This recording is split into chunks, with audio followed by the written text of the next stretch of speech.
नमस्कार. पुन्हा एकदा एका नवीन व्हिडिओसोबत तुम्हा सर्वांचं आपल्या चॅनलमध्ये खूप खूप स्वागत आहे. आजच्या व्हिडिओमध्ये मी तुम्हाला प्रत्येक गळ्यानुसार मुंडा खोली किती घ्यायची असते हे अगदी सविस्तर असे समजावून सांगणार आहे. तर या इथे साईज घेणार आहे मी 36 आणि वेगवेगळ्या गळ्यानुसार कशी मुंडा खोली बदलते हे तुम्हाला सांगणार आहे. तर मुंडा खोली म्हणजे काय सर्वात पहिल्यांदा समजून घ्या. आपण जी मुंड्याची उंची टाकतो तिथून आपण जे आकार देतो 1 इंच, 1.25 इंच, 1.5 इंच तो खोल खड्डा असतो त्याला आपण मुंडा खोली असे म्हणतो. तर मी तुम्हाला सांगणारच आहे मुंडा खोली पुढे कशाला म्हणतात. तर ते आपल्याला गळ्यानुसार म्हणजे अगदी बोट नेक पासून मी तुम्हाला डीप नेक पर्यंत सर्व इथं समजावून सांगणार आहे. तर व्हिडिओ तुम्ही कुठेही स्किप करू नका, शेवटपर्यंत पहा. म्हणजे मी तुम्हाला इथं कोणकोणते पॉईंट समजावून सांगणार आहे हे तुम्हाला चटकन लक्षात येईल आणि ब्लाऊजमध्ये कोणताही प्रॉब्लेम येणार नाही. तर या इथे ब्लाऊजची उंची घेणार आहे मी 14 + 1 15. 36 साईजसाठी मी ब्लाऊजची उंची घेतलेली आहे 14. त्यामध्ये मी 1 इंच प्लस केलं. शोल्डरमध्ये अर्धा इंच जोडण्यासाठी जातं आणि कमरेमध्ये अर्धा इंच जोडण्यासाठी जातं. त्यासाठी आपण इथे 1 इंच प्लस केलं. अजून एकदा इथे एक पॉईंट देऊन घेऊ म्हणजे आपली लाईन सरळ येईल. सर्वात पहिल्यांदा आपण बोट नेकची जी मुंडा खोली आहे ती किती घ्यायची हे पाहणार आहे. तर इथे 36 साईजनुसार मी तुम्हाला शोल्डर सांगणार आहे टोटल 15 इंच. तर 15 इंचाचा आपल्याला निम्मा करायचा आहे. किती होतो 7.5. मग जेवढं इथं हे शोल्डर आलेलं आहे तेवढंच इथं 7.5 इंच घ्यायचं आहे. बोट नेकमध्ये जेवढं शोल्डर आहे तेवढंच घ्यायचं. आता टोटल तुम्ही जर शोल्डर 15 इंच आले असेल तर त्याचा निम्मा 7.5. 14 इंच आले असेल तर त्याचा निम्मा 7 इंच असं घ्यायचं आहे. तर इथे मी 7.5 इंचावरती मार्किंग करून घेतलं. इथे सुद्धा असं 7.5 इंचावरती मार्किंग करून घेऊन मुंड्याची जी उंची आता पहा ही मी उंची सांगत आहे, मी इथं 7.25 इंच घेणार आहे. तर लक्षात घ्या मुंड्याची उंची किती घेतली मी 7.25 इंच. मुंडा घेर आपला असणार आहे 8 इंच. तर पूर्ण इथं मी माहिती देणार आहे त्यामुळे तुम्ही व्हिडिओ कुठेही स्किप करू नका.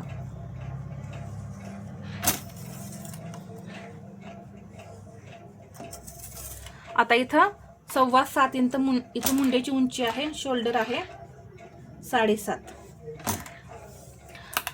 36 साईजचा चौथा भाग किती होतो 9. आता बोटनेक असल्यामुळे यामध्ये आपल्याला परत अर्धा इंच प्लस करायचं आहे आणि 9.5 इंच चेस्ट घ्यायची. तर इथं पहा मी 9.5 इंच घेतलं आणि याच्या पुढे हे 1.5 इंच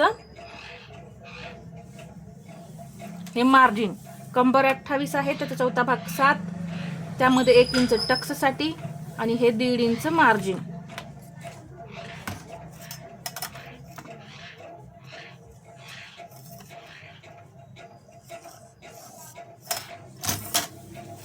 आता इथे पहा इथून जे आपण मार्किंग घेतो इथून याला म्हणायचं मुंडा खोली. हे जे घेतो याला मुंडा खोली म्हणायचं. तर मी हे किती घेते बोटनेकमध्ये 1.25 इंच 0.75. हे बोटनेकमध्ये पाठीमागचा हा मुंडा आहे आणि हा फक्त इथूनच असा आकार द्यायचा. इथं सेंटर वगैरे करत नाही बसायचं कारण खूप असा हा सेंटर लांब येणार आहे. तर इथून फक्त इथल्या इथे असा हा आकार द्यायचा. तर हा झाला आपला ही झाली आपली मुंड्याची खोली. तर इथं मी कुठंतरी तुम्हाला देते. तर बोट नेकमध्ये आपण किती घेतली मुंड्याची खोली 1.25 इंच. आता इथे शोल्डर पट्टी आता तुम्हाला 3 इंच हवी असेल तर 3.5 इंच ठेवायची आहे. इथे 2.5 ते 3 इंच घेऊन एक बॉक्स तयार करून घ्यायचा. इथे पहा आणि असा हा बोटनेकला आकार द्यायचा. आता इथे अर्धा इंच शोल्डर आपल्याला डाऊन करायचं आहे. आता इथे शोल्डर मुंड्याकडे डाऊन करायचं आहे. डीप नेकमध्ये आपण गळ्याकडे डाऊन करतो. आता ह्यावेळेस आपण कुठे केलेलं आहे बोटनेकसाठी मुंड्याकडे डाऊन केलेला आहे. आता इथं परत हे अर्धा इंच शोल्डर जोडण्यासाठी जाणार आहे आणि हा मुंडा घेर आपला 8 इंच भरतोय का हे पाहू. तर पहा बरोबर हा मुंडा घेर 8 इंच भरला. इथं तुम्हाला मी समोर मोजूनच दाखवलेलं आहे, बरोबर 8 इंच मुंडा घेर भरलाय. जर तुमचा मुंडा कमी पडला तर तुम्ही 7.25 ऐवजी 7.5 इंच घेऊ शकता. मग शोल्डर मुंडा म्हणजे बोटनेकमध्ये तुम्ही शोल्डर कसं घ्यायचं आहे, जेवढं शोल्डर आहे तेवढाच तुम्ही मुंडा घ्यायचा आहे. हा आपला फॉर्म्युला असतो बोटनेकमध्ये. मग इथं तुम्ही 7.5 जरी घेतलं तरी काही प्रॉब्लेम नाही, परत फक्त तुम्ही मुंडा मोजायचा आहे. आता इथं मी हे बोटनेकमध्ये सांगितलं. आता तुम्हाला मी 5, 6 आणि 5 आणि 6 इंच गळ्यामध्ये मी सांगते काय करायचंय. इथे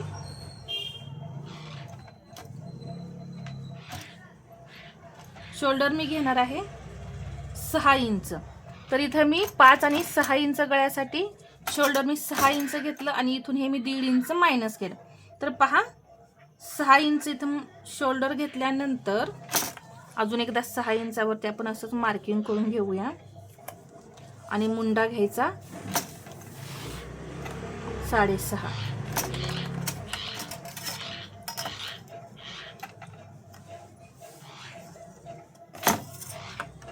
आता इथून हे मार्किंग करून घेते मी. आता हे मी असंच ठेवणार आहे म्हणजे तुम्हाला यामध्ये इथे बदल समजतील. आता इथे छातीचा चौथा भाग घ्यायचा आहे 9 आणि 1.5 इंच मार्जिन. आता कंबर तर एकच असणार आहे, तर हे जोडून घ्यायचं.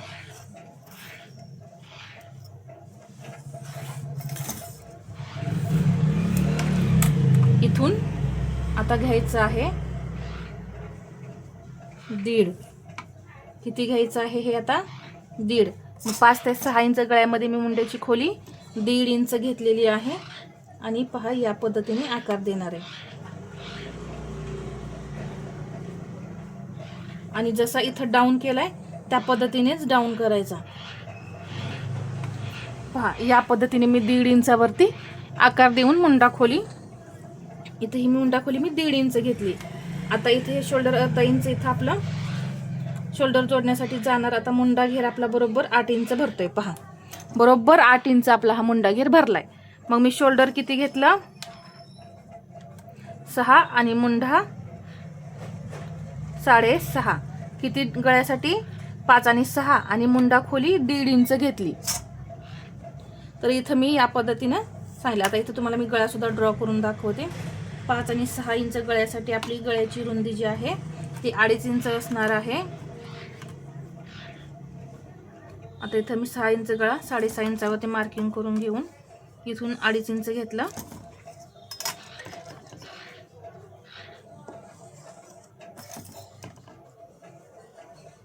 आणि असा गळा ड्रॉ केला.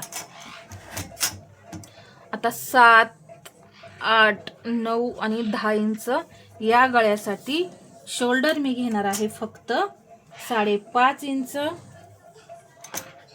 शोल्डर 5.5. इथं अजून एकदा मी 5.5 इंचावरती मार्किंग करून घेतलं.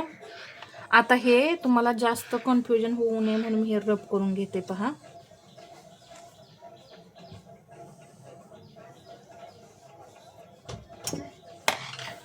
आणि इथं मुंड्याची उंची जी आहे ती 5.25 इंच घ्यायची.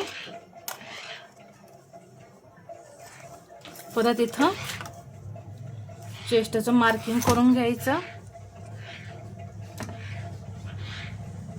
तर 5, 6, 7 आणि बोटनेक मध्ये मी तुम्हाला मुंडा खोली सांगितली. आता इथं छातीचा चौथा भाग 9 प्लस हे 1.5 इंच मार्जिन.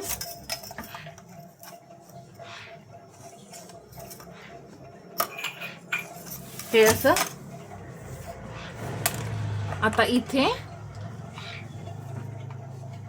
1.25 इंच घ्यायचं. मुंड्याची खोली 1.25 इंच घेतली. हे जे 5.25 इंच आपण घेतलेलं आहे याचा सेंटर करून इथं मी मुंड्याला आकार दिला. पहा या पद्धतीने. आता हा मुंडा घेर आपल्याला मोजायचा आहे. तर मी इथं किती घेतलेला आहे डीप नेक मध्ये 1.25 इंच. आता इथं अर्धा इंच मायनस करायचं शोल्डर जोडण्यासाठी. आता मुंडा घेर आपला मोजून घेऊया. तर पहा 8 इंच बरोबर हा मुंडा आपला आलाय. ठीक आहे, इथं बरोबर 8 इंच इथं पाहू शकता मुंडा घेर आलेला आहे. तर मी शोल्डर 5.5 घेऊन मुंडा घेतलेला आहे 5.25 36 साईजमध्ये. तर पहा किती बदल झालेला आहे. यामध्ये आपण शोल्डर 7.5 आणि मुंडा 7.25 घेतलाय. इथं शोल्डर 6 मुंडा 6.5 या इथे शोल्डर घेतलेला आहे 5.5 आणि मुंडा घेतलेला आहे 5.25 आणि मुंडा खोली घेतलेली आहे इथे 1.25 इंच. तर या पद्धतीने आपला हा गळा असतो. आणि इथे तुम्ही 2.25 इंच गळ्याची रुंदी ठेवू शकता किंवा 2 इंच सुद्धा गळ्याची रुंदी ठेवून तुम्हाला जेवढा हवा आहे तेवढा डीप नेक तुम्ही तयार करू शकता. आता राहिला किती गळा 11 आणि 12 इंच. आता यामध्ये पहा कुठे काय बदल करायचा आहे. तर शोल्डर फक्त 5 इंच घ्यायचं आहे. इथंही मी असं 5 इंचावरती मार्किंग करून घेतलं. मुंड्याची उंची आता मी जेवढी आहे तेवढीच ठेवणार आहे.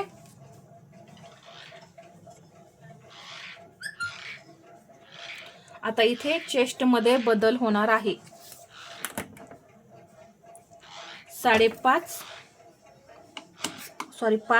इथे एक 5 इंचावरती पॉइंट दिला. इथं 5 इंच मुंडा घ्यायचा आपल्याला 12 इंच मध्ये. मुंड्याची उंची जेवढी आहे तेवढीच ठेवणार आहे 5.25. आता इथे एक सरळ लाईन ओढून घ्यायची. सरळ लाईन ओढल्यानंतर आता हा गळा आपला पसरतो, डीप आहे, त्यामुळे हा भाग इकडे सरकतो. त्यासाठी इथं चेस्ट मधून आपल्याला मायनस करायचंय. चेस्टचा चौथा भाग आपला 9 इंच आहे. यातून मी आता अर्धा इंच मायनस केल्यानंतर किती राहतंय 8.5. तर इथं मी आता हे चेस्टचं मेजरमेंट 8.5 इंच घेणार आहे आणि याच्या पुढे हे 1.5 इंच मार्जिन. फक्त आपल्याला फ्रंट पार्टसाठी हे चेंज करायचं नाही. फ्रंट पार्टमध्ये 9 इंच जशी छाती आहे तशीच ठेवायची. फक्त बॅक पार्टमध्ये आपल्याला मायनस करायचं आहे अर्धा इंच. म्हणजे 9 इंच असेल तर 8.5 इंच घ्या, 10 इंच असेल तर 9.5 इंच घ्यायचं. आता इथे अर्धा इंचाचा क्रॉस बॅक द्यायचा. एक तिरकी लाईन ओढून घ्यायची आणि इथून घेणार आहे मी फक्त 1 इंच. 1 इंच घेतल्यानंतर पहा या पद्धतीने फक्त मुंड्याला असा आकार द्यायचा आणि इथून थोडा असा आतमध्ये 1/2 इंच असा आकार द्यायचा. या पद्धतीने तुम्ही 11 आणि 12 इंच डीप नेक मध्ये आकार द्यायचा. आता मुंडा घेर मोजून घेऊया.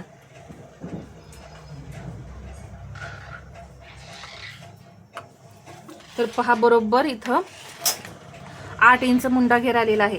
मग 11 इंच आपण 11 आणि 12 इंच ह्याच्यामध्ये आपण मुंड्याची खोली फक्त 1 इंच घेतली. शोल्डर 5 इंच घेतलेला आहे आणि मुंडा 5.25 आहे असा ठेवला. फक्त इथे मायनस करायचं आहे, लक्षात घ्या. आणि इथं शोल्डर पट्टी तुम्हाला आता 1.5 इंच हवी आहे, 2 इंच. आता इथे 2 इंच हवी आहे तर मी 2.5 इंच घेणार आहे. बाकीची जी आहे ती गळा रुंदी म्हणून वापरायचं आहे. तर इथे पहा मी वेगवेगळ्या गळ्यानुसार तुम्हाला शोल्डर, मुंडा आणि मुंडा खोली फॉर्म्युला सर्व इथे व्यवस्थित समजावून सांगितलेला आहे. तर हा व्हिडिओ तुम्हाला कसा वाटला हे मला कमेंटमध्ये सांगा. आणि व्हिडिओ आवडला असेल तर लाईक, शेअर आणि सबस्क्राईब करायला विसरू नका. धन्यवाद.